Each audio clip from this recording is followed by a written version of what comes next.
How much you want to bet this episode is going to suck? Isn't 13 lucky? Not according to architects. I just hit it.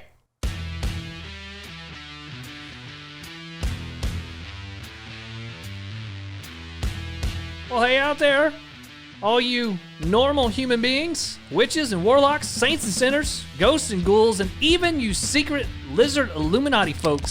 Happy Thirsty Thursday. Welcome to this superstitious and thought-provoking episode of Fraternize with These Guys. I am Pastor Pinewood. And I'm Beezy. Coming at you live with the snake tongue going on over That's there. right. You like that? That's my lizard Illuminati tongue. We welcome all kinds. Yep. We don't judge much. Even the crazy Illuminati. Unless you're Todd Tom. That's true. That's very true. How many Todd Toms do you think are actually lizards? Most of them. I would have to say. You think they're disguising their Illuminati with just ignorance and lizard DNA just by being dumb? Could be. So the people we find out there are actually dumb Todd Toms might actually be like our overlords. And they're all living under the Denver airport. I feel as though this is a great conspiracy that we should get launched. It's not as far-fetched as a lot of conspiracies. Well, that is true, sir. That is very true. Well, we are entering into our unlucky or maybe lucky 13th episode. Yeah, it could be our luckiest one. I would say it's the luckiest so far. I didn't think we'd make it past 3. Well, I didn't think we were going to make it past 10. So we're past 10. By 3. By 3. Which is, there's your 3, there's my 10. So this could be one of two things. We just excel from this point on, or the power goes out. If the power goes out during the recording of our 13th episode, we'll know that one of two things. Either one, we're very unlucky, and there's some credence to that, or the Illuminati has already heard us and they're pissed. And they're shutting it down. They're shutting it down. Now, I would also argue that if we called it 1T3, it wouldn't be unlucky. You know, that's fair. We should have been doing that. And you didn't even do that for the last week's episode. Nope.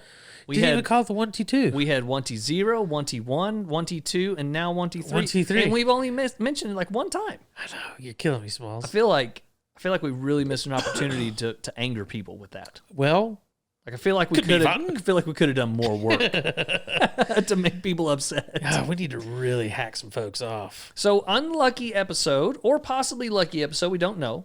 But what we are going to do is kind of focus around some superstitious style themology. Themologists. That's because I'm a themologist. I've been doing that for about 72 and a half years. I thought the thermologist was just the guy who took your temperature. No, that's a tempologist. Oh, that's a tempologist? I've only been doing that for about 3.5 months.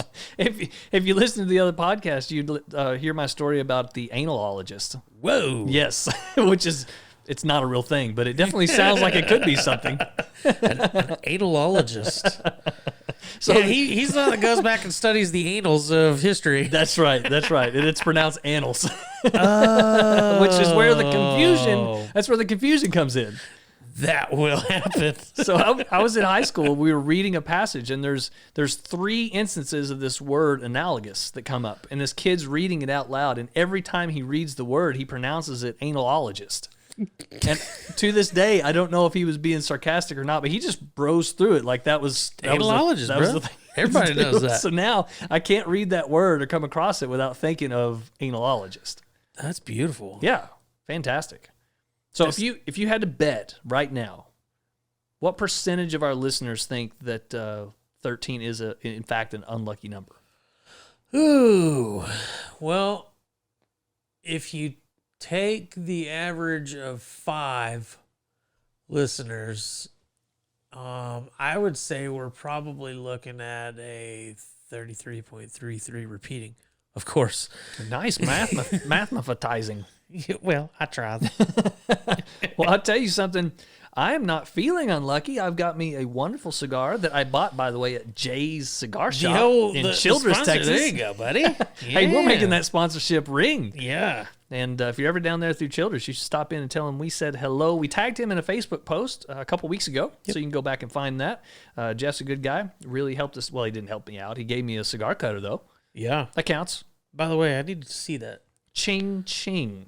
Oh, nice. And I don't have it here. I had it the day of that we mentioned him, but I did not bring it this time. Yeah. And you know what? Maybe we already Maybe have. that's our bad luck already.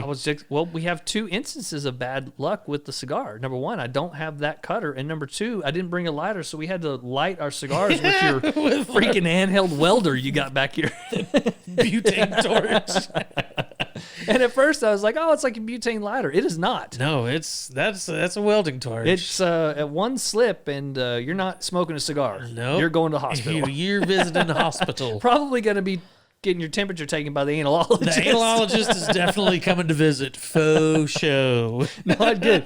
But I feel lucky because it got me a great cigar, Whiskey Rebellion by Roma Craft. It's wonderful. And then also, I think that we're going to have a pretty tasty libation coming up. Is that right? We've got a decent one on deck. Let's get right into it. How about it? Let's do it.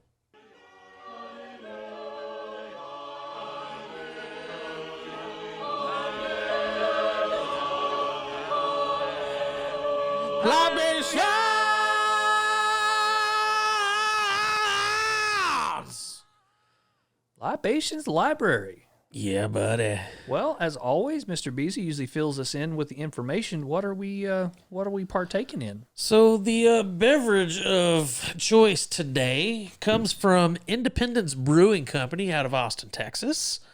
More Texas boys. Yeah, man, we're trying to exhaust all the Texas beers that we can get our hands on, at least. Yeah, no doubt. But I just to start this off, I wanted to read their description of the beer. Okay. Because it's brilliant. And we're drinking, it's called Nailed It. And it is a German chocolate cake stout. Okay. It is 6.8% ABV. And all right. It is styled in a chocolate stout. But this is just eloquence. Okay. At its finest. Let's hear what they got to say about it. So Nailed It. Semi-sweet and velvety. In 2020, we, the entire human race, really knocked it out of the park. Some might even say, with a Hulk and slice of sarcasm, that we really nailed it. And unlike the Netflix and cake show Nailed It, this beer swings for the fences but doesn't fall short. Based on that German chocolate cake Mama makes, we loaded this velvety semi-sweet stout with 1.845 tablespoons of cacao nibs. Of what? Cacao nibs. And then they did 1.280 cups of toasted cocoa nut and a pinch of cocoa powder. So let's put out this dumpster fire of a year with a 12-ounce helping of liquid treat yourself. Okay, I like it. The hipsters down there in Austin, they did their work. Their marketing guy is legit.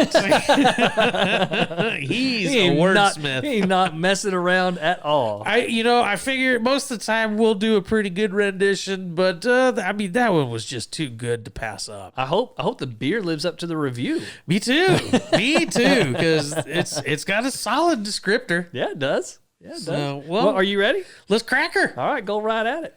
Red Solo Cup, I fill you up. Let's have a party. Let's have a party. Unfortunately, before we take a beer, I have to admit, I do like that song. I do too. I'm not a big fan of Toby Keith. I don't know why. Like, I should like the guy. You should. He's just not my favorite. I don't know why. One of the first concerts I went to see. Really? Yeah, it was Toby Keith and Rascal Flatts. Well, all right. That sounds like a pretty legit concert. It was pretty decent. Okay. That was hammered, the whole thing. So Well, I we mean, actually tailgated to that. little pregame. We did a little pregame drinking. So That's pretty funny. All right. Well, what's your initial taste? well, I'll be honest with you. So I sampled this guy about a week ago. Okay, so you had a little pre-gaming going on here too. Yeah, it was. I'd actually bought it with the last week's beer. That what was that stupid thing called? The Statement of Purpose. Now, I might point out for our listeners, just a reminder, Brandon lives in a place where he can get semi-decent to good beer on the reg. Yes. I live in the armpit of beer availability in the country. And it's sad to say it's in Texas. Yeah. Basically, I have one gas station. It's almost Oklahoma, so. It's true. It's true. And it feels like Oklahoma sometimes, but my availability to quality beers is limited. Yeah. So usually Beezy's the ones that pick these out. So when I tasted it the last time, it was ice cold. Okay. And these have actually... How cold? Ice cold. Little shout out to some 90s hip hop there. Oh, goodness. Yeah, that's bad. Yeah, that was pretty bad. The whitest people on the planet talking about... No. You shouldn't even do it. Hey, you know what? It's the unlucky episode. It's out there, bro. Well, it's it's out there. It's out there for the interwebs. I'm so sorry. We'll get to the review. I promise. Yeah. So all right. I did have this last week, and it is not. When I had it at ice cold temperature, I wasn't a fan. Really? Now these have actually been. I'd say they're cold. They're not ice cold. But I won't do it again. They're not cowboy cold. Okay. A little better than cowboy. Yeah, a little better, and completely changed the flavor profile of this. Okay. I'm actually digging it quite a bit more now. Okay. All right. What are your thoughts? So, first off, I will say I was expecting it to be too sweet. Yeah, Last week we did a beer that was too sweet for me. sure. And actually, I was not even able to finish that beer last week because it was too sweet. Yeah, It was way too much. I had This to one, finish it for you. you did. And I was expecting this one to be equal to that, if not worse. Yeah. Because you see German chocolate cake stout. Yeah, I mean, you yeah. think it's That's gonna be heavy. Yeah. And it's not. It really isn't. It's light. Yeah, And this is not a terminology to describe beer, but it's bouncy. I don't know how it's. well, it's bouncy like a German chocolate cake. You know, if you press a German chocolate cake real light, it bounces a little bit. It bounces, your finger comes back up, and then it takes a second for it to just spoosh back out. And I kind of dig it. Yeah, it is certainly, and I will say, didn't like it the first time. Okay. Not one bit. And you didn't like it. You think maybe because it was so cold you I think couldn't it was get the too nuance? cold. It was too cold to enjoy it. Okay. Or to really get a bunch of the flavors. But I'm actually getting a little bit of that coconut that they say. I'm getting a little bit of that. That cacao nib. You can actually, because it's basically just dark chocolate. Okay. Almost. Well, I was going to ask what they mean by a nib. A cacao nib is the cocoa. Okay. The bean. The bean. Yeah. That eventually makes chocolate. Yes. Okay. It's just little crushed up pieces of bean. Cocoa Okay. bean. All right. Sounds terrible. People actually just crack out on those things, just eating the nibs. Really? Yeah. Sounds gross. I mean, I'm a fan of chocolate. Yeah, but So I'll give her a not go. like bitter dark chocolate. Yeah, I love bitter dark Really? chocolate. Oh yeah. I can't do anything lower than like 70%. Oh dude, we had some 91%. That was like drinking that Viking blood. It was That's like, hilarious. I I thought the scale was the other way. Like the lower the percentage. Oh no, it is the higher percentage. Yeah, the higher percentage. Okay, then I can't do more than like 40 then. Oh wow. Yeah, I need that So sugar. you're a milk chocolate guy. Yeah, which is ironic because I don't like anything sweet. Yeah. It's all right. It's all right. I'll forgive you. So I would be curious to try it cold to see the change, but I do like it. I like the back end especially, and this is one of those beers I think you could probably do a couple in a row and just be fine. Yeah. It's a lower ABV than most stouts. Yep. And so I like that, and I'm gonna come in about the same as last week on that 89. I think it misses a couple of points because 89, it's not as flavorful. When I see chocolate cake stout, I want chocolate cake. yeah, I kind of want a little bit more.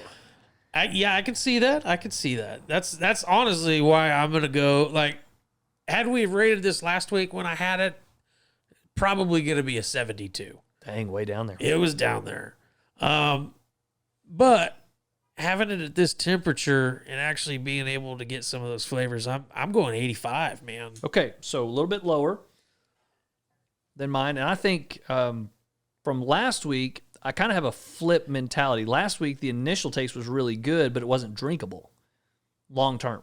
Sure. This one, the initial taste is just a touch on the disappointing side, but it's drinkable. Yeah. And it's not overly sweet, and it's not syrupy. Yeah. But I think the reason that I'm giving it an 85 is because, just like you said, it says German chocolate cake. Yep. I do get chocolate flavor, but not enough. Not enough. And I definitely don't taste 1.845 tablespoons of cacao nib. And, I do get that pinch of cocoa powder, though. Yeah, it comes out. And to be fair, I really did want, this is so ironic that I'm criticizing for something that I'm actually end up liking in the end. I really want some more sweet in it. Because it on the review, it says it's semi-sweet. And it is semi-sweet. But it doesn't say that on the can or on the packaging. Well, so it's a little bit misleading. But you know what else is misleading? People from Austin. well, I mean, that's true. I mean, not to crap on people from Austin. Technically, you're in Texas, but that's not Texas. But are you really? I mean, Austin's like a transplant. Like, we had the heart of Texas in Austin at one point, and then sometime in like the 60s, that heart gave out, and we got a new heart from California. Those gay walking gators for last week showed up. Oh, man. Okay, so I'm pretty good with that. So in the B category, Yeah, mid to high B. yeah, and It's respectable. I recommend it, and definitely one you should check out. Don't expect an overly sweet stout. Yeah, don't expect German chocolate cake. Nope. But But maybe a very light. You know what it might be? Might be one of those gluten-free, sugar-free cakes that you can get in Austin. yeah, it very well could be. Maybe they don't know what a German chocolate cake actually tastes like. German chocolate cake. They probably know what that tastes like. Like we said last week, innuendos are free, ladies and gentlemen. They are free. Oh, boy. And sometimes you just stumble upon them. Yep. So definitely, if you get the opportunity to find it, pick up a sixer. It's not terrible. Not at all. You can try and order them. Their website is independencebrewing.com. We have not had another one of their beers. Is that right? No, this is the first beer we've had from Independence. Okay. All right. On the show. Well, it's not a strikeout. And for Definitely not. Unlucky episode 13, better than I would have anticipated. Oh, touche, sir. Touche. Yeah, I would have suspected that we might have gotten a really An nice IPA or something. You hush, sir. I was expecting we got a nice, beautiful can that says stout on it, and then we drink it, and it's a lager. Yeah. Or domestic. That would have been the unlucky. A nice stout labeled as a Miller High Life. That's right. Tell you what, before we go on, I looked into where the unluckiness of 13 comes from. Oh, yeah. It goes all the way back to the ancient Sumerians, which would have been the time of Babylon. So this is like 1700 BC, somewhere in there. And there was this idea of the perfect number 12, being perfect. And then anything that comes after it, or the 13 that comes after it, would have been considered unusual. So the Babylonians would have practiced like 12-hour days, 12 hours on your clock, and they would have done systems of 12, and 13 would have been unusual. So much so that in one particular document, what they call the Code of Hammurabi. And when I first read it, I thought it was the code of... Harambe. Yeah, Harambe. It's not. It's not a guerrilla code. But... Should be a whole lot cooler if it was. All right. Speaking of Austin. But this particular code was like 200 plus rules to live by, kind of like Proverbs in the Old Testament. Okay. And the scribe that helped write this down originally skipped the number 13. And it was probably, scholars believe it was probably an accident that he skipped it. Interesting. But it carried over in lore and legend, and you have the number 13 representing some sort of unlucky connotation. So Judas Iscariot, we all know how popular he was One of my favorite. He probably was. He was the 13th guest to arrive at the Last Supper. and then ultimately is the man who betrays Christ. And then also in Valhalla, in that folklore, Loki, which is the crazy and mischievous trickster god, he's the 13th guest at one of their heavenly festivals. Well, maybe. And then he ruins it because he's number 13. Maybe Loki was actually Judas, because in that time no, I guess it wouldn't. I guess they would have robbed from the Christian Bible at that point. So maybe Judas was Loki. Yeah. Maybe Judas was cursed to walk the world forever for his transgressions. And he made his way up north. And now he's a millionaire with Marvel. That's true. That's true. Well, I tell you what, let's go right into our 4 questions for the week, and we'll get right after it. 4 questions. 4 questions. And I think old Beezy is going to start us off. I will. So I didn't catch, this is coming from Anonymous. Okay. It says, my smoke detector went off for no apparent reason. They continue to say, it's like almost 4 a.m. and my kitchen smoke detector went off. It's one of those smoke detectors that has the battery built inside of it. Why did it go off? What do you mean battery built inside of it? So your standard, they're called built-ins, smoke detectors that you would have in a house, a residential smoke detector, is going to have 120 volt power. Okay. But it's also got a 9-volt battery as a battery backup. So if you lose AC power, you have a battery backup. See, mine must be like super redneck because we just have the battery. Like it's not hooked up to anything. Oh, well, and your house is old. But, it is. It's true. They did have those too. But now there's double fire code and everything. I see. All houses now are going to have a dedicated circuit that all your smoke detectors are connected. Really? Yep. Wow. So if one smoke detector goes off, then it sets all of them off in the whole house. That's bananas. I did not know that. You're welcome. The more you know. Apparently, I've just lived in old houses my whole life. Yeah. Well, that will happen. That will happen. When you have no money, that tends to happen. Yeah. So what, as the fire alarm guy that you are, what would you say to this gentleman or lady or Illuminati? Check your batteries. Okay. You should probably do that once a year anyways, because they're 9 volt. If it's run on battery, or if it has the AC power and the battery, most of the time those will last 5 to 10 years. Wow. But you still need to check them every year. Okay. That's just, And you will. Do they have a little test button? They do. They do have a test button. Okay. And then just for obvious reasons, the smoke detector can go off because of a low battery. It is called a false alarm. Okay. Fitting. That does happen. That's just all electronics have the capability of false alarming. He just happens to have one. So is he implying that he's creeped out? Well, so... Because that would creep me out. Okay. I had the same exact situation happen many, many years ago when me and Justin had that apartment complex, or we lived in that apartment complex. Oh, Deerfield? Yeah. Woo. So when we lived there... Some unlucky times happened in that apartment. Well, I won't go into all of the crazy supernaturalness. I appreciate that. Those are BC days for me. So Yeah. But we were sitting there one night. We just got done, kicked everybody out of the house, and we were going to bed. And it's probably 3 o'clock in the morning, and the hallway smoke detector was going off. So I come out of my room, he comes out of his. We're like, oh crap, how do we turn this stupid thing off? Well, as soon as I come out, I actually smelled like an electrical fire to me. So I was like, oh, well, call the fire department. So called the fire department. They showed up. They were like, wow. They walked in the front door and could smell it. Okay, so electrical fire has like a has different property? Yeah, it has like a burning, like a plastic burn smell to it. All right, that makes sense.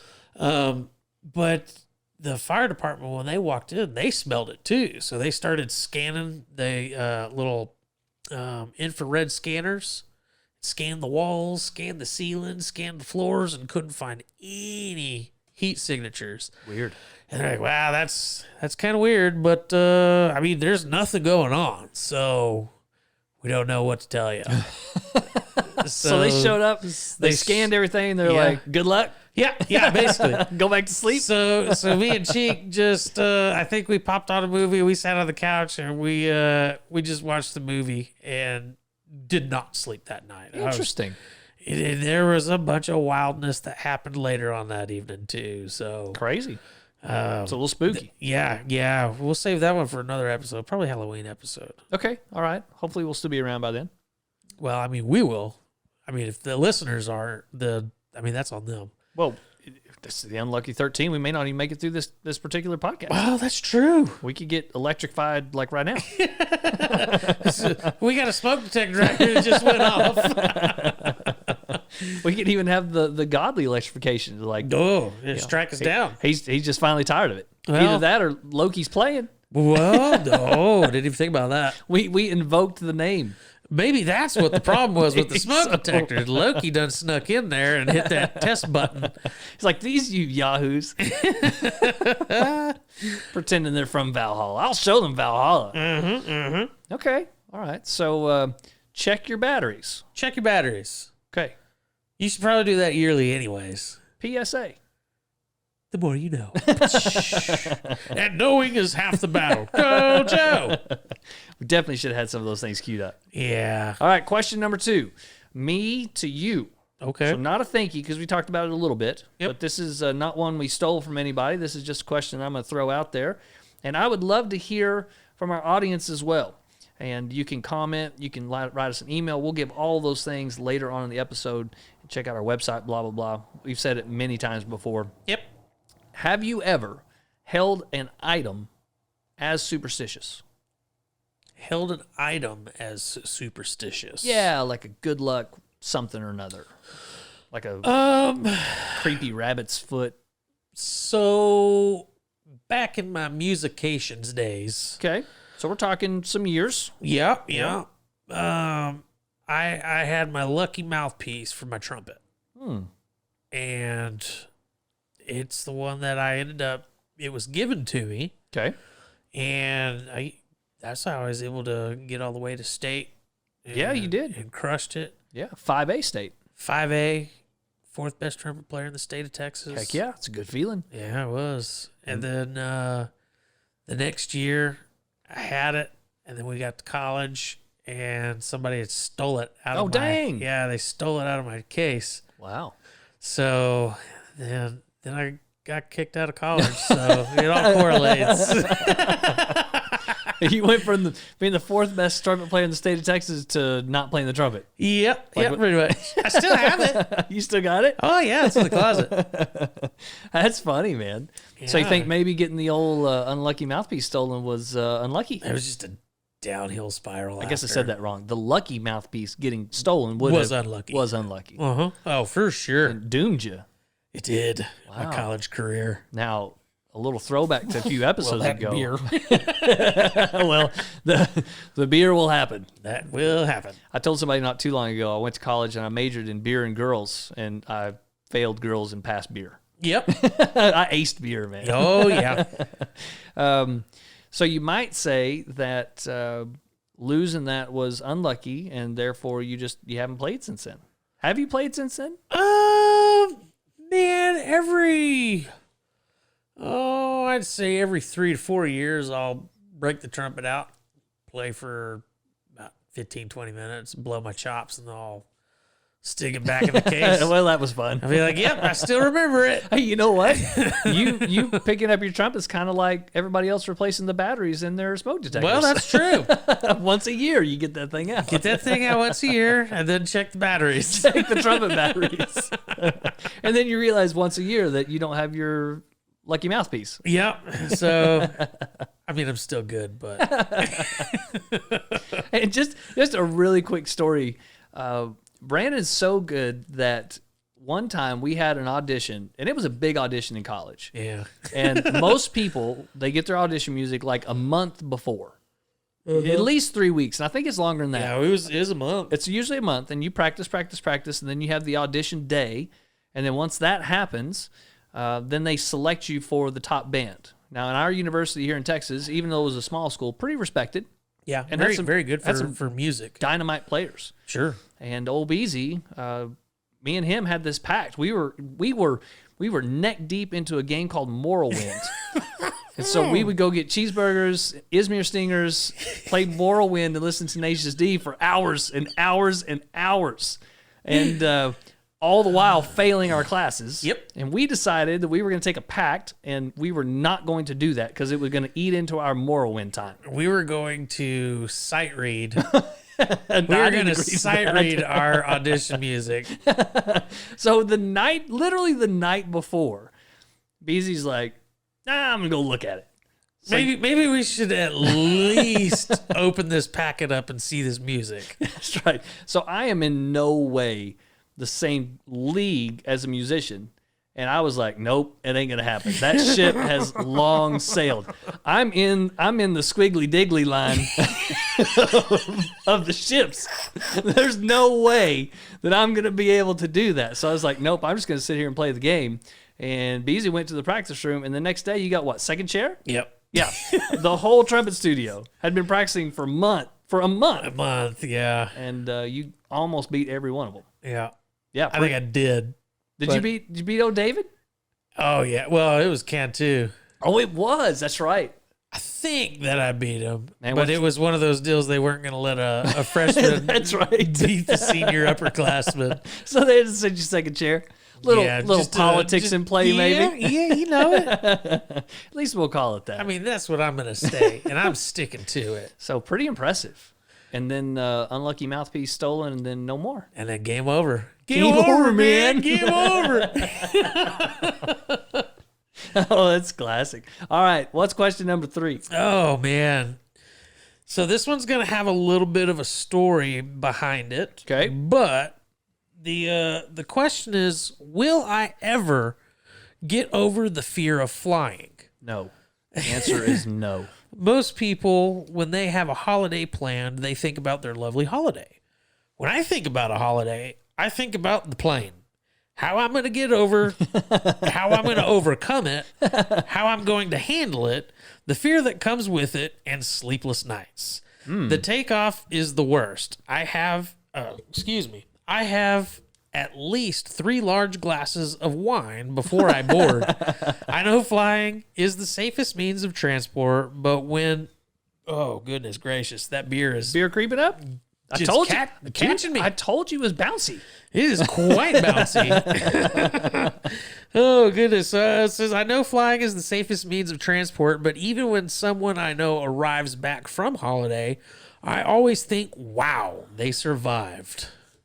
This one hits real close to home for me. Yes, I know. Real close. I know. So I don't fly anymore. Uh-huh. I don't do it, and I won't do it. Now.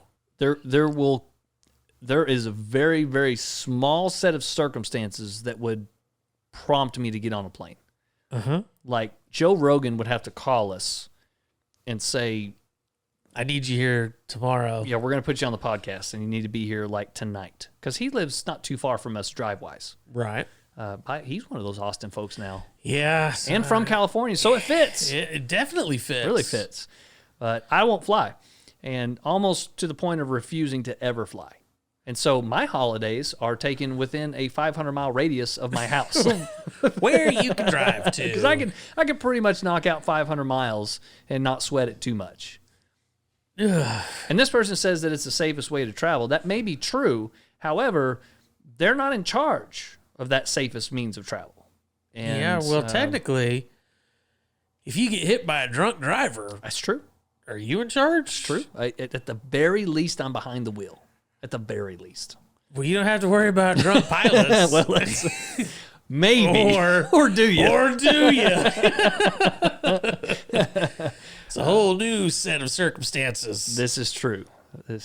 So what's the question? Will she ever get over it? The bulk of it is, Will I ever get over the fear of flying? I feel like it's a woman because of the wine.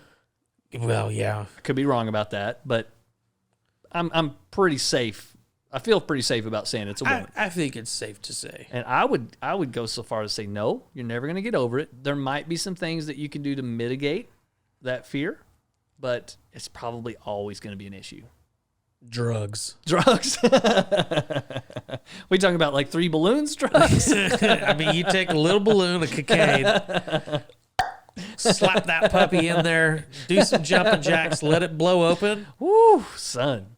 You're just sky high. And if you don't know what we're talking about, there's a song by a man named Stephen Lynch on YouTube called 3 Balloons. Yeah. And you have to listen to the whole song to to get the joke. It gets even more and more ridiculous. Yes. And the ending is the best part. It's a brilliant, It's brilliant song. It's a comedic show and a song. Yeah. It's really good. It is. It's We're going to have to listen to that one. It's almost like a novel. It is. It's so good. It just unfolds slowly. Like it's a slowly unfolded audiobook in musical form. In 4 minutes. I can know. do it in 4 minutes. I mean, it's almost like Tom Hanks directed it.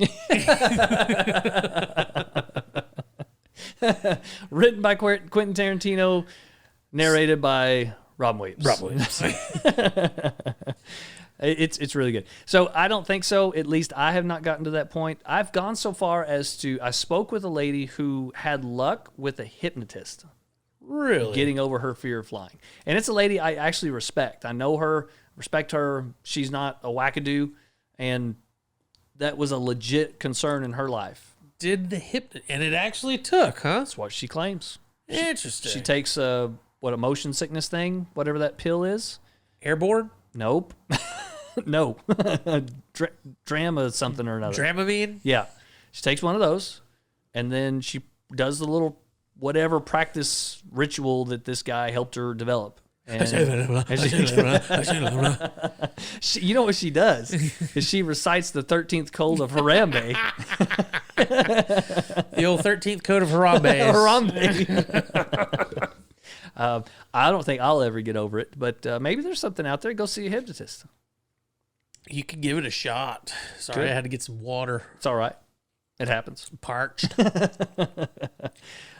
You have no problem flying. Oh no, I love flying. Okay. I've flown quite a few times, all over this great nation. Okay. Have you been overseas? I mean, I've been over the Gulf. I mean, that counts. That's It's technically a sea. over some sea. I seen it. You seen it? I seen it go under us. You seen that sea going right under you? So you went to South America, is that right? No, I'm waiting for that to get sponsored for a hunt. We're gonna go. Me and Sean. He said that he's gonna pay for it. We're gonna go down to South America and poach some poachers. Poach some poachers. But it's all included in the Somali cruises that we're gonna book. We're coming out of. Whoa. I said South America, fool. You're in South Africa. Oh, I mean, it's all the same, right? No, we didn't. We went to South America. I don't think. Somali? No. Somali I'm talking pirates? where we went, the Bahamas. Oh, no. I don't know. I think that's still considered like America. It's not South America. The Bahamas are, I think, their own thing. I don't remember. My almost said my geometry. My geometry's not good. So what you do is you take the triangle right here, Which, ironically, is close to the Bermuda Triangle, so maybe Yeah. that fits. It could. It very well could. So our lessons in political history worldwide and our geography maybe needs a little bit of work. Geography. Geography. Yeah. All right, so no problem flying. No. I'm a little bit different than this lady. I don't have a problem taking off or landing. My problem is the non-action in the air. 30,000 feet up. I can't do it. Like just talking about it right now, like Getting anxious. freaks me out a little bit. And I'm poor, so I always have to sit in the back end of the plane, right? Which is, I mean, everybody's seen live. Yeah, that's right. Those are the people I'm that the get one eat getting first. I don't even get eaten first. I'm the one that gets left on the other mountain before the plane actually goes down. Oh, man. Yep, not cool. It doesn't help that my first flight was a 14-hour flight to Scotland. Oh, man. So I had a great friend growing up, and him and his family always take this big vacation. They were fairly wealthy, and he was an only child, so he always got to invite one dude to go with him. And this particular trip, since we were both golfers, we got to go to Scotland and play golf at St. Andrews and Carnoustie, and it was St. Andrews where they invented the sport. It was a great trip, totally worth it. But the 11, 12 hours in the air was pretty rough for this 16, 17-year-old kid who'd never flown before. So really what you're just saying is we need to take a flight. So if we were to do small flights, like a connecting flight from, say, Midland to Austin, Austin to Dallas. Do they fly out Dallas of Midland? Oh, yeah. So if I could get on a flight in a full-size plane, I'm not doing any of that small plane nonsense, full-size plane that would literally take off and then land within 30 minutes, I could probably do that. Okay, man, that's going to be... So we could just hop skip from town to town to town in a 747. We clear the runway. You know what we could do? We could have mobile plane landing strips. Ooh, that's going to be real expensive. I think that might... We scrap the helicopter pads and total full-length plane landing strips. Dang. And they just unfold like a transformer on the side of the freeway. Holy moly.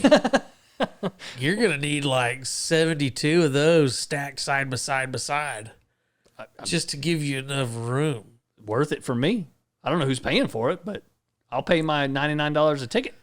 Thanks, Southwest. Give me my bag of peanuts, fool. Sir, if I could open the bag of peanuts when we take off, and by the time I finish the bag of peanuts, we're coming landing, back down. Totally fine. Okay. I can handle that. Okay. So probably not much flying in my future. I don't know. We'll see about that. I'll get you on a flight. Yeah, we'll see about that. Rogan, we can go drink. We'll sit in the captain's lounge, and then I'll get us some of that 25 Macallan, and we'll have a dram or two or 7 of those. I'm going to tell you right now, if there was going to be a quantity of booze to get me on a plane, you better pick something cheaper than that. Well, I mean, we're dining and dashing on that one. We're going to let the no, our flight's going. We gotta go. Just charge the room. Flight 751. The pilot said he'd pick it up. It's fine. It's captain. fine. It's fine. So the worst flight I ever had was actually a small flight from Atlanta to Orlando. Okay. And when you come into Orlando, they say you stair step down. And we hit an air pocket and of kids. Free fall. And like I said, I'm in the back end. So we fell out of the sky. I don't care what they say it is, you're falling out of the sky. Yeah. And the poor stewardess lady, she was trying to get all of her stuff cleaned up, and she hit the ceiling of the plane and like passed out unconscious. And I'm freaking out. And I'm traveling with a group of other Christian ministers going to this conference. And I have to bite my tongue, but I don't bite it very well. And so they got to see, before we even got to the conference, that this man's a little untort. And so we land, and they have to get the paramedics on first to get the lady. They take her out. And then when we're exiting the plane, the pilot has the gall to not even come out and greet everybody. He just stays in the cockpit. He's like, I ain't talking to them. Would you? No, absolutely not. That was a rough ride. That'd be like your Uber driver. Yeah. He hits every pothole in the city and spills all of your drink. And then crashes into a taxi. Yeah, and then hits a taxi. Man, that's not bad. Don't worry about a tip, guys. I'm not even gonna look back. It's like your airbags went off. What are you talking about? Are you okay? Because you just went through a wall. Can you imagine taking like the worst Uber drive ever, and at the end of the night, he's still got his hand out for a tip?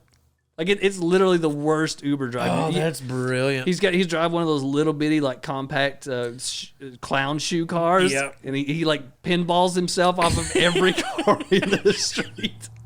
And still at the end of the night, he's like, "Hey, $5, man. $5. Hey, I got you here, didn't I? Show some appreciation. Look at all these dents on my car, man. Who's gonna pay for that? I gotta pop all these out. Luckily, I got some feller." Oh my gosh. Oh man, my face hurts from laughing. That's fantastic. We got to get a character developed for the worst Uber driver in America. Okay, yeah. Oh gosh, I'll get right on that one. That's funny. I can imagine what that car smells like in my head. Like you get in before you even go, like it just like old sock. Curry. Yeah, we're definitely getting banned now. Yeah, he's got a little one of those Green Mountain grills in the passenger seat bolted in. Cooking curry? He's cooking curry on the smoker. He's got a little the exhaust vent. He's got the passenger window cracked, and he's got a dryer vent sock that goes out. So he's just pumping curry smoke through town. And it's a white redneck named Bobby. Hey, got your hair now, didn't it? You $5, please. Oh man, You want some curry? No, Bobby, we don't need freaking curry. No. God, I need your insurance. I need to go see the analologist for this headache that I've got. Oh my gracious! All right, well, if anybody's still listening, let's go on to question number 4. Oh my God, we still have another question. Still do. Beauty. I don't know how we're going to top that. So, question number 4 comes from Anonymous. In any way, shape, or form, do you think dreams have meaning in real life? Dreams have meaning in real life. I mean, Pretty good question. And by the way, that actually is a pretty decent we're talking question. about legit dreams you have when you're sleeping, not like the empirical, I have a dream to do such and such. Right. It's like a dream that you have. So, like, for instance, I will say yes. Okay. 'Cause just the other day, I was just having a dream that I was taking a leak and I pissed the bed. So It turns out when you woke up. It turned out that I was peeing in my dream, peeing in the bed. So When I woke up, it had some meaning. there was some meaning like, hey, you're about to pee, bro. Lock it up. How did the wife feel about that dream? It meant something to her too. Well, she didn't realize it until she woke up, and I just blamed it on her. You peed on me in the middle of the night. It's all right, I rolled over. Threw a towel down. Grabbed some newspapers. If I just lay here real still, maybe she'll deal with it. Oh. So, by the way, isn't that the worst?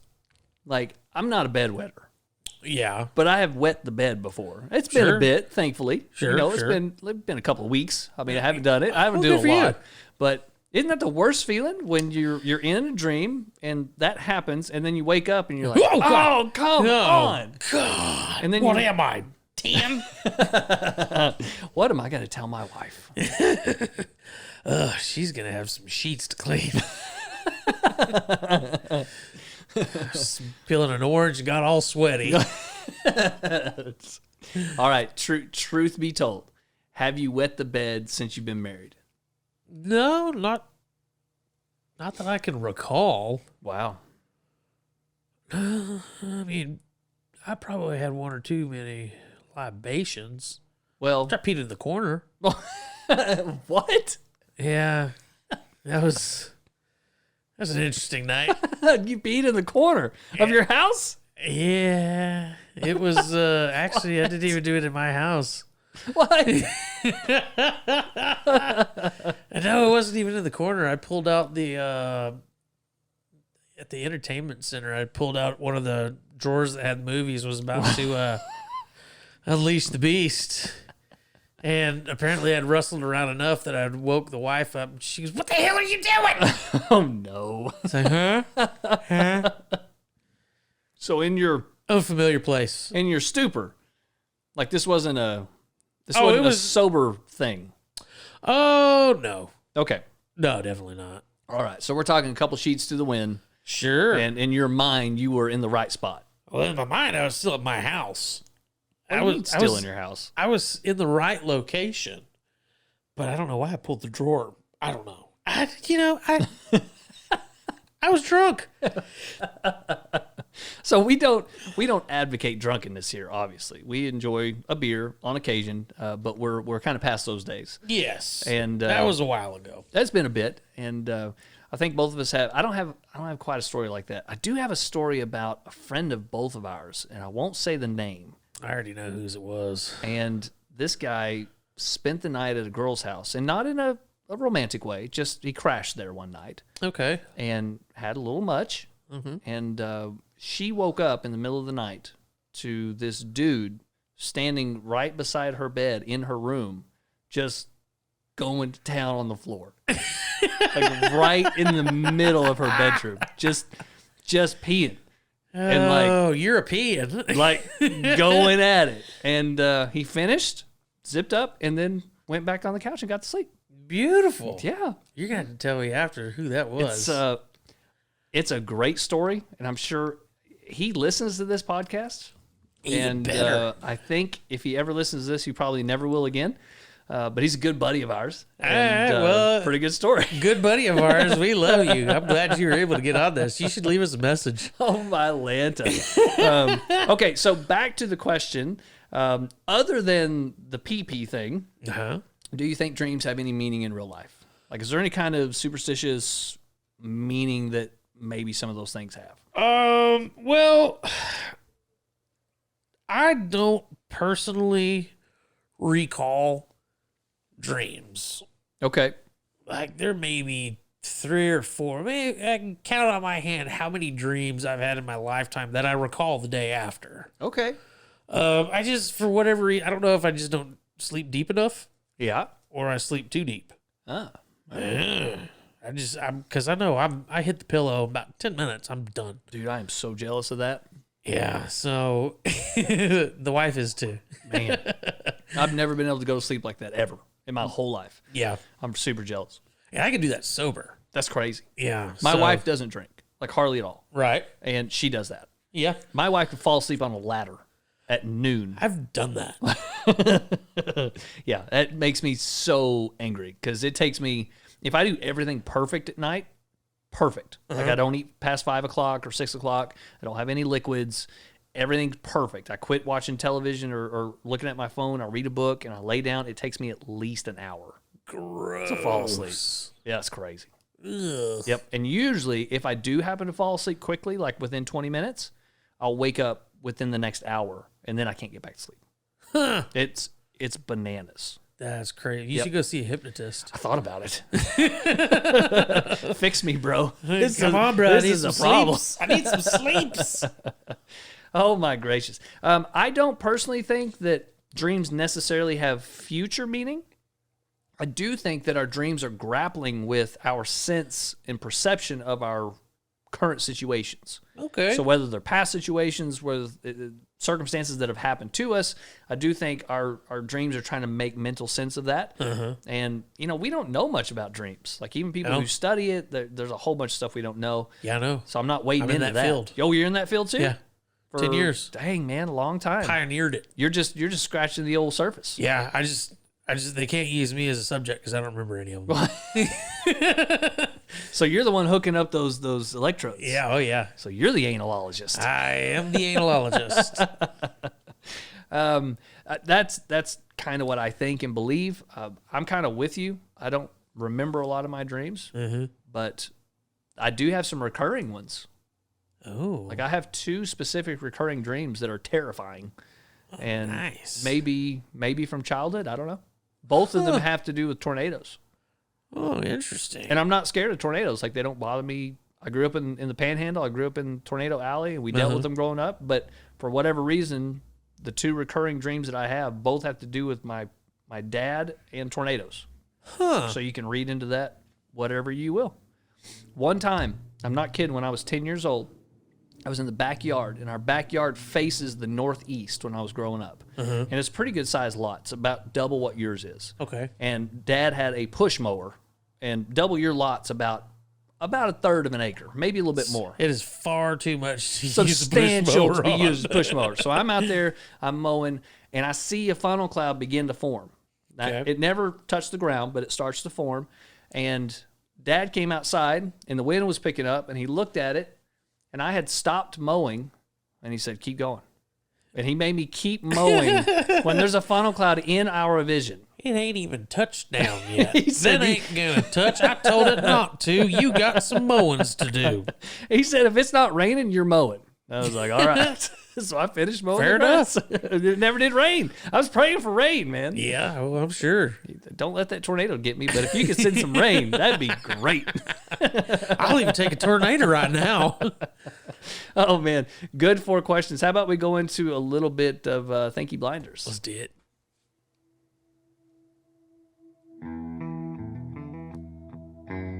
Thank you, blindness. All right, my friend. I got a pretty good one for you. Okay. So you tell me, I'll give you dealer's choice like last week. Okay. What, you want to go first? You want me to go first? Man, I got to be honest. That one that you gave me last week was just stellar. That was top notch. So, The question was good. The response was brilliant. I think just playing the odds of 13. Ooh. I think I want to read my question first. Okay. All right. Gonna switch it up a little bit. Yeah. We're kind of playing the same game they played in Princess Bride. Princess Bride. Yeah, a little bit of Never. Never go into battle with Cecilia when death is on the line. You made the most classic blunder. Okay, so you're gonna go first. All right, hit me. Okay. What was the moment in your life where you felt the most fearful? Dang, that's a tough question. That's why it's a thinky blinder. Is there any other context? No. Just in general? Where in your life did you feel like you should have been wearing your brown pants? Okay. I have 2. Okay. One's a cop-out answer, Okay. and the second one's a legit answer. They're both true, but one's kind of like the It's standard. yeah. So the first one is when I saw my wife walk down the aisle, when they started playing the music, and I saw her, I was like, "What am I doing?" Oh no. And it wasn't I need to run. It wasn't that. It Right. was, bro, What the French? you're not responsible. There is no way that you should be doing this right now. How is he going to give her to me? Yeah. There was nothing there like I need to get out of this. It was more like you can barely do your own laundry. Like, there's no reason that you have for marrying this poor girl. So that was number one. And again, kind of a cop-out answer, but I do remember that moment. Okay. The second one, and probably most legit fearful moment, I was driving home.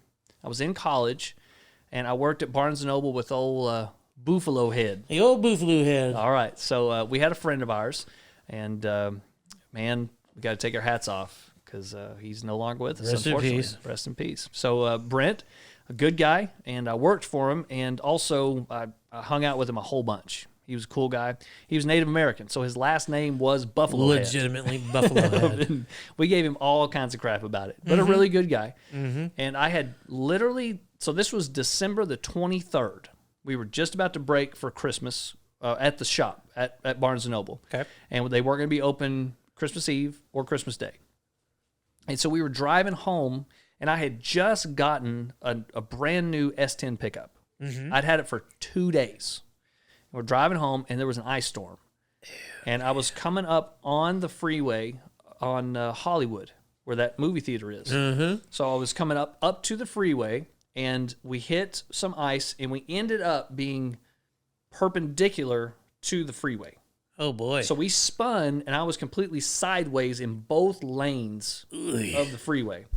And about the time we kind of got our bearings and realized the situation, we saw a huge vehicle approaching.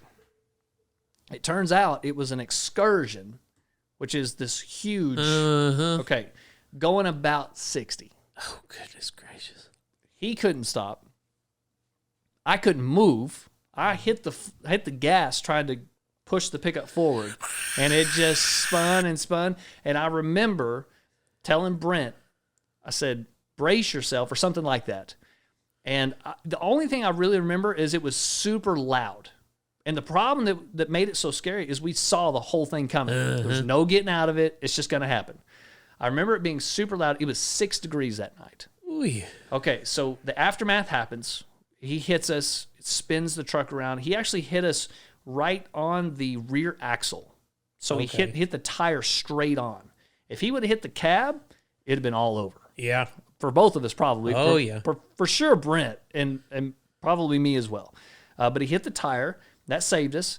The bed of the pickup was over 100 foot from my pickup. It pushed it that far.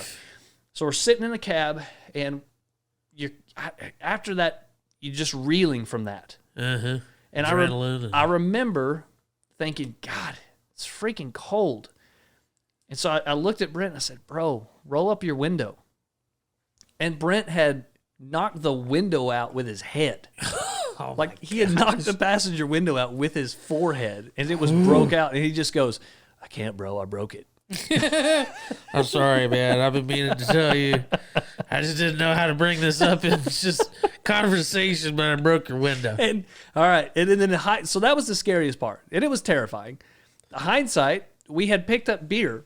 And in those days, we were drinking bad domestic beer, and it was in bottles. Uh-huh. And they had broken all in the cab. I was underage. No. Brent was of age. And so you open the doors, the poor cop was like, have y'all been drinking? Hadn't been drinking. He took both of our sobriety, blah, blah, blah. And he says, I suspect this isn't yours, right? To me, because he knew. Oh, yeah. He knew he didn't have anything. I was like, no, bro, it's not mine. Brent had a concussion, and we went back to his place and drank. Yeah. Well, you gotta drink that concussion away. Bad night, but that was definitely that was the scariest point in my life because you could see it coming.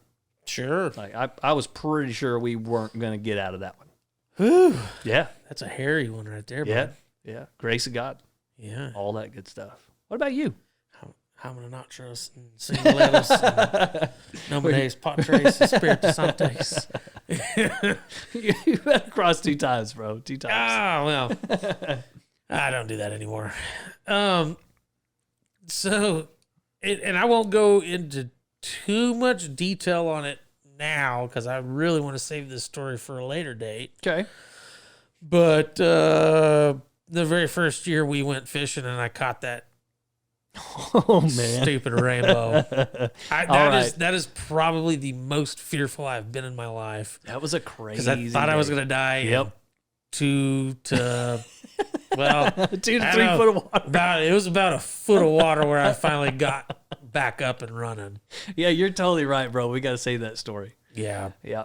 We should have done that story on the outdoors episode. I didn't even think about it. I didn't think about it either. All right. So we'll save that story. That was a good one. Any other harrowing experiences? So yeah, when we were living in Florida for a bit, down there with the crocodiles? down with the crocodilios, the old crocodilios. We had a very similar experience. Okay. So it was me and my brother Matt. We were driving down I-95 and you just see a wall. There's a wall on the highway and it's just raining. Okay. Profusely. And it's like legit rain. And this is, Florida has legit rain. So I see this wall and we're cruising. We're easily going 85 and we're the slow people. So I'm like, bro, you need to tap the brakes, slow it down just a smidge, because that's a lot of water. And he goes, okay. As soon as he taps the brakes, we do. So we were in it's 3 lanes, and then you've got a concrete median on the left hand side, okay. and then you've got a concrete with a bar ditch on the right side. Okay, and our 3 lanes. So we were in the far right lane. He taps the brakes. We do 2 360s. Dang. So we did a 780. Good mathematizing. Off the cuff. So that's the thinky blinder. So we did a 780 on the interstate in Florida. 720, whatever. I know that from Tony Hawk. Oh, well. I don't remember those days. I was drunk. True story. So we started the 360 or the 720 on the right-hand lane. We crossed all the way over into the far left lane, and we hit the concrete median. Okay. And I was like, holy crap. So we were facing the oncoming traffic at this point. Nice. So he goes, well, dude, what do we do? I said, well, first off, we need to check the damage. And I'll give it to him, hell of a driver. And he just turned that wheel as far as it would go. And we get out of the truck, and I'm looking. And as soon as I get out of the truck and come around, there's a convoy of 18-wheelers just fly all 3 lanes, jam-packed with 18-wheelers, just blow past us. So we get out, and I'm like, oh, dude, you demolished the front of the truck. I don't know if we're even going to be able to start this thing. And he goes, I know. So we get out, and he had turned the wheel so far that the wheel was literally the furthest thing outside of the wheel well. Right. And the tire is what actually hit the concrete median. Dang. 0 damage to his truck. Really? 0 damage. Wow. So he kicks it in reverse, and because there's concrete, the median's on both sides, so we had to go all the way down to where the concrete went away, which was probably 300-400 feet, and then turned around in the culvert. Dang. It's bananas. Oh, dude, that one. We literally sat there in the truck after we got turned around. We sat in the truck for about 10 minutes. Just collecting your thoughts. It's like, how did we not just die? That was as bad as our trip with old Bobby. Yeah, good grief. Oh, man. That's craziness. Yeah. All right. So 2 good ones. Yeah. Okay. All right. So 4 between us. The 4 between us. Okay. That should be a new segment. The 4 between The us. 4 between us. All right. Mine is a 2-part question. Okay. Depending upon your first answer. And then I have a goofy bonus to add to it. All right. All right. Do you believe in aliens? And if so, what do you think they look like? Oh. Do I believe in aliens? Yes. Okay. Now, the only reason I say aliens is because they're alien to the human race. Okay. I think with the vast expanse that we have, there has to be life outside. Okay. You're playing the game of probability. I'm playing the odds of 13 here. Go. Yep. So for certain, there has to be life out there. Okay. What they look like, I couldn't even begin to tell you. Okay. I don't think anybody can begin to tell you. I mean, it's going to really depend on where they're coming from. Yeah, that's true. That's really the whole thing on it. Now, we do have the mysterious Space Force that was invented. Well, sure, but There's a reason for that, right? I mean, Area 51. Well, yeah, but that was, Got the alien technologies. decades ago. And now I will say that Bob Lazar's interview with Rogan is really fascinating. Okay. And he supposedly worked out there. There's all this mystique and mystery around his work and if he actually was there and what he did and blah, blah, blah. But like there's some stuff he talks about that have been kind of looked into after the fact, and turns out he was exactly correct on it, that he's been saying for years and years. Interesting. Yeah. So now, is this the guy that said that he did missions on Mars? no. Nope. This is the guy who worked within Area 51 or a part of Area 51. Okay. And was shown alien technology and was told nothing and was just given a piece of equipment or technology, and they tasked him with deciphering what it was, how it worked. Okay. And pretty interesting. If you listen to that interview, and then there's a documentary that kind of goes with it. Okay. Pretty fascinating, and kind of lends some credibility to that. And then you add on top of that, they've released a bunch of stuff military-wise, whatever, yes, from the military folks. Yep. That kind of correlate to some of those things. Yeah. So what is it the X-Files says? The truth is out there? Yep. And I want to believe. And I want to believe. And I think that's the issue. I want to believe some of this stuff, but Sure. I have never had an experience. No, I haven't either. So, in the realm of spirituality, or like we talked about, just kind of goofing off at the beginning of the episode, ghosts and ghouls and all those things out there, quote unquote. Sure. I do want to believe. I mean, it's biblical, Yeah. possession, all those things, but at the same time, I've never had a genuine experience. We've had a specter. We'll go into that one on another episode. Okay, But I remember that. I remember you told me that. My wife's seen some creepy stuff. yeah. She's told me some things. So maybe I'm just not spiritually open enough to see it. Open your mind, Quaid. Okay, so you believe in aliens in some form or fashion that Sure. by the chance of probability, just with the vastness of the universe, Sure. something's out there. Something's out there. Okay, maybe not Rick and Morty, but something. Right. Okay, and if so, what do they look like? We don't know. You can't, I mean, they're purple. I was gonna say like translucent, like you can't even see them. Well, they got that good camo. They got them good technologies. Right? And then bonus question: Okay. do aliens believe in you? Probably. Probably. Have they watched you? They've been listening to the podcast. Of course. Are we their reality show? Yeah, we are. We are. What a terrible show. But they don't get it. They don't get it for like 25,000 years or however long it takes the video to get beamed over that direction. Oh wow! So they're just now catching up. Jesus. Well, Or creation. I was just thinking the say your creation- math's a little off if it's 25,000 years. The creation of humans, the Homo sapien. Okay, so what you're saying is probably the world will not exist any longer when they finally hear about Gorilla Glue Girl. Oh, yeah. Like we'll be done with. Probably. It will be imploded. Hopefully. Jesus comes back, it's done. And Sorry, you had a good run.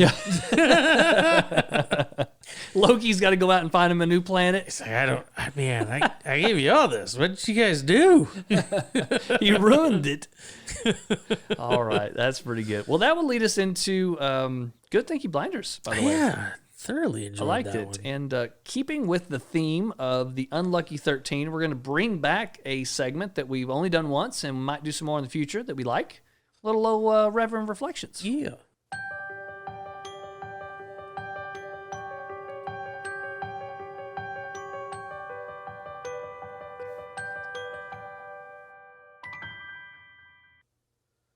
All right, so this question actually comes from my other podcast, The Skeptical Zealot, and it was a write-in, and I haven't got a chance to talk about it on that particular podcast because it just hadn't come up, hadn't fit really. Sure. But I thought it fit very well in this episode because it's 1T3. 1, 2, 3. Yes. Lucky number 1, 2, 3. We're bringing it back. Yeah. Or taking it back. We're taking it back. Put it in the history books correctly this Correctly. time, not skipping over it. No Harambe is going to mess with us. The question is, do you as a pastor believe in luck? Well, My answer is no. I do believe in streaks, and I believe in hard work. okay. So I've been on a streak before. And there's something about when you get to a place where you got it going on. And for whatever reason, you're just Crushing life. yeah, or whatever it is. In this particular instance, it was a 3 event bass fishing tournament. Me and my partner hadn't been doing nothing all year. And we had 3 tournaments in a row where we were just killing it. Yeah. We got a first and a second and a first. And for whatever reason, it felt lucky, but I don't think it was luck because I don't believe in luck. Okay. It was just a streak. And you see this in sports, Oh, yeah. and then you see the opposite too, where people get down and they've been brilliant, and then they are not brilliant anymore. Yep. So biblically, there's no precedent for luck. There's blessing. There's, well, that's about it. There's blessing on your life. Hope and faith. There's hope and faith. There's all of those things, but there's no luck. Proverbs gives you like a readout of how to live your life. If you do these things, life will be pretty good to you. And I would say that's hard work and discipline. And usually when you're working hard and you're disciplined, you have better things happen to you in life. Because of your hard work and discipline. That's right. It's not so luck. Basically what you're saying is you're creating your own luck. Well, you're creating your outcome, which can be disguised as luck, but it's not luck. You manufacture Inspirato. I do believe in Inspirato, but not luck. So a lot of people will say, take somebody. I know we mentioned him several times today, and I hate to keep harping on it, but take somebody like Rogan. Like, well, he was lucky. In the early days, he got into this, blah, blah, blah. But nobody sees the literal years that he just cranked them out with no monetary value. When he was doing Grindstone. He was doing Fear Factor. He was doing the UFC stuff. He was in like 3 television shows. He was doing stand-up and doing a podcast. Yep. And not making any money from the podcast. Just grinding it out. Hard work. Dan Cummins on Time Suck talks about those years. Oh, yeah. And even now, where he's in the office Monday through Saturday, working, just grinding it out. Oh, yeah. And you could look from the outside and say, well, that's luck. But it's not luck. No. It's just work. It's hard work. And I think the easiest one to maybe harp on with luck is, let's say, like the lottery. Yeah.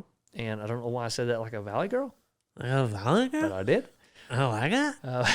I'll allow it. But that's not luck either. That's the chance of probability. Yeah. Same way with playing cards or any of those things we ascribe luck to.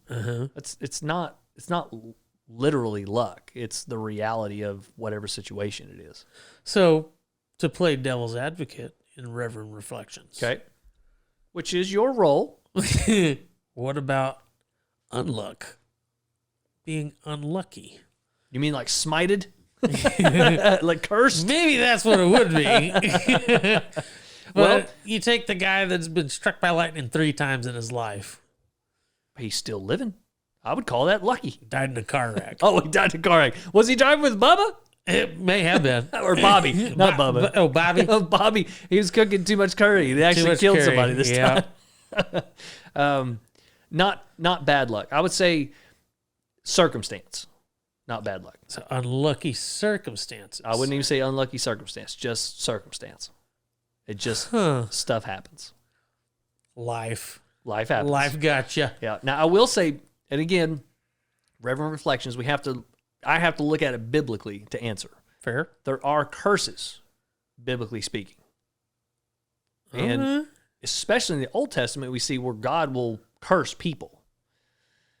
But that typically comes after said person has done something stupid.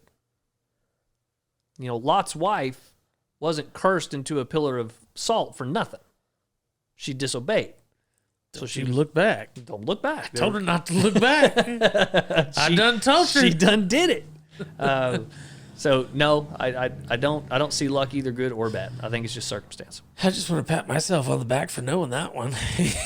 That's good. That's good. Been doing a little Bible readings. Have you? No. Any? No. Maybe that's what you should be reading when you're sitting on the chair. Oh, it could be. Any thoughts? You know, unfortunately, I have to agree with you on this one. What do you mean, unfortunately? I mean, because I really wanted to kind of take it from a different perspective, but you really, I don't feel like luck really exists. Okay. I think you prime yourself for good and bad situations. Okay. Now, I mean, you can call it luck. Most people will call it luck. Can? But honestly, it's either how the cards laid, but Or how you played them. or how the cards were played. Yep. And I think a lot of times, even especially in spiritual realms. So I hear this a lot, that the devil's really trying on me right now, or the devil's really active in my life, or something evil is preventing me from doing something. I hear that a lot. Okay. From the quote unquote Christian spiritual realm. Okay. And I think that's a cop-out.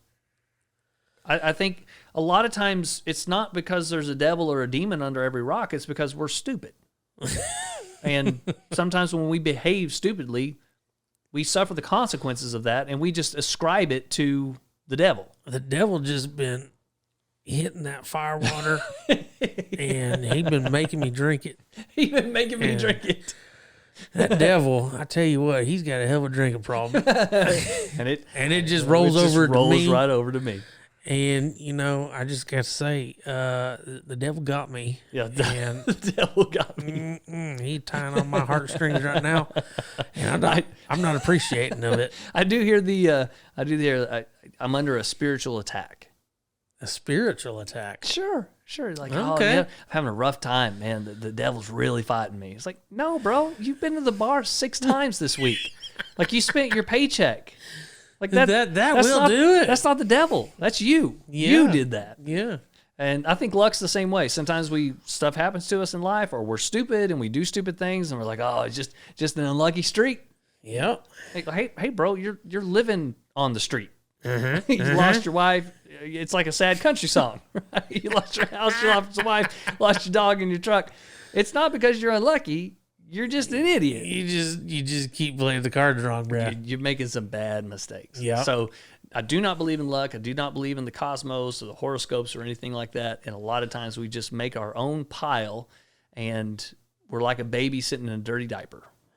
I know it smells bad, but it's warm and it's mine. I'm just going to enjoy it. And then we gripe about it. So no, I don't believe in luck. I don't think there's any biblical way that you can believe in luck. And a lot of it, most of it just falls on our shoulders. Okay. Good? I likes it. I like it too. How about we get the heck out of here and do a little ponder this? Okay. Ponder this? Now you got to make this work with the Unlucky 13, Harambe style. The Harambe style. Yeah, that's shouldn't be a problem. Shouldn't be a problem. Okay. Okay, have at it. Lincoln, and this is the movie Lincoln, Oh, okay. grossed $275 million in movie theaters. Dang, that's with old Daniel Day-Lewis? Okay, all right. Which is ironic, since historically, Lincoln doesn't do too well in theaters. You might say he's unlucky. Unlucky. We got to get the heck out of here. Yeah. Peace.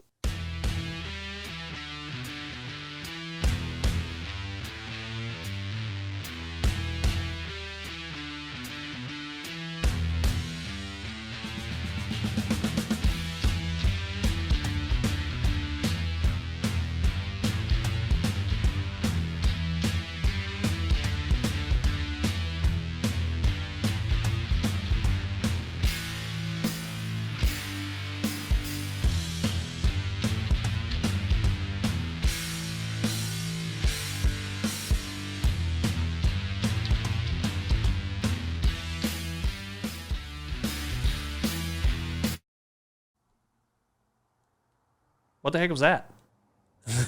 Power went out. Oh, snap. Oh, unlucky. 1T3. 1T3.